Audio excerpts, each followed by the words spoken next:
Hey everyone, today in this video, I'm going to show you how to add solution to your DREAME Aqua10 Ultra Roller. If you're interested in the Aqua10, the link to it will be in the video description.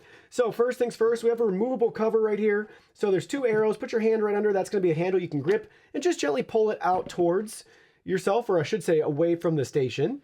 And that's going to reveal our solution compartment here. We have solution A and solution B. So solution A is going to be 400 milliliters, if I remember that correctly. That's going to be your general all-purpose solution.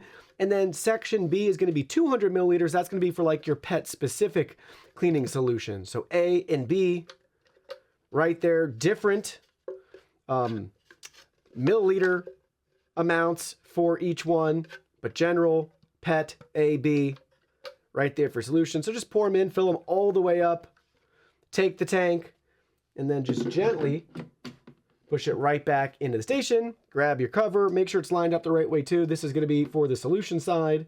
This is going to be for the vacuum bag side.